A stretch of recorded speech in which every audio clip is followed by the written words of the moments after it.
ഈ വഴിയൊക്കെ സിമെന്റും കൂടിയൊക്കെ കുഴിയെല്ലാം മതി.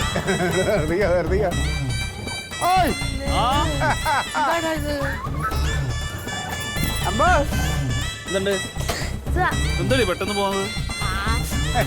അല്ലല്ലേ എന്തോ ഒരു മുന്നറിയിപ്പില്ലാണ് വേഗം. അല്ല പത്രത്തിൽ കൊടുത്തിട്ട് അറിഞ്ഞില്ലേ, വായിച്ചില്ലേ? എന്താ നിങ്ങൾ വരുന്നതാ? പിന്നെ അയ്യോ കണ്ടില്ല, ടിവിയിലും കൊണ്ടായിരുന്നു. അപ്പൊ എന്തെങ്കിലും കൊള്ളരുതായി ആയിരിക്കും. ഇല്ല ഞാൻ കണ്ടില്ലല്ലോ പിന്നെ അല്ല എന്താ പെട്ടെന്ന് പോകുന്നത്? ഇനി അവിടെ നിന്നിട്ടുണ്ടെങ്കിൽ കൊലപാതകം ഒരെണ്ണം ഉറപ്പാ. ഒന്നല്ലെങ്കിൽ ക്ലീറ്റ് അളിയനെ കൊല്ലും, അല്ലെങ്കിൽ അളിയൻ ക്ലീറ്റിനെ കൊല്ലും. അല്ല അപ്പൊ ഈ സ്വത്തിന്റെ കാര്യം?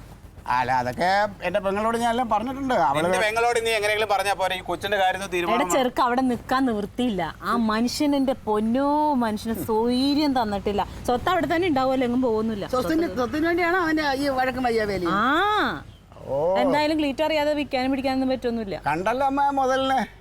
ആ നീ കണ്ടല്ലേ പൊന്നളിയോ, സത്യം പറയട്ടെ, അകന്ന് നിൽക്കുമ്പോഴാണ് നമ്മുടെ ഈ ബന്ധങ്ങളുടെ വില അറിയണെന്ന് പറഞ്ഞത്. നീ ഉണ്ടല്ലോ, നീ മാടപ്രാവാ. അതുണ്ടല്ലോ മറ്റേ ഇതാണ്, എന്താണ് അതിന് ഒരു വാക്ക് പറയണേ, അതിന് പറയാൻ പറ്റും.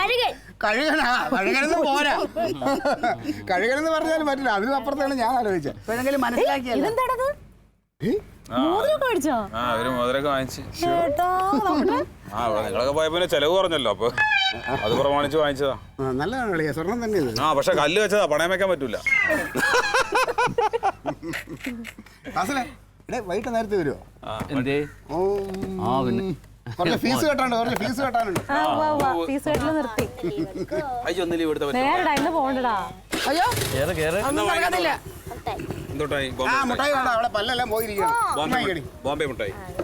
നല്ലൊരു ചായ എടുക്കാൻ പോയി. ചായ നമ്മുടെ അടുത്ത് കുടിച്ചു. അമ്മ ചായ ഉണ്ടോ അമ്മ അവിടെ? നോക്കടി, ആ ഫ്ലാസ്കിൽ ചായ അരിപ്പോണ്ടാന്ന്. ഗ്ലാസ് ഇട്ട് വെക്കല്ലേ അമ്മ. അവളിഞ്ഞ് വന്നില്ല ഇതുവരെ. അവിടെ അച്ഛന്റെ കാര്യത്തിൽ ഒരു തീരുമാനം. അറിഞ്ഞില്ലേ? ഇത് തീരൂല.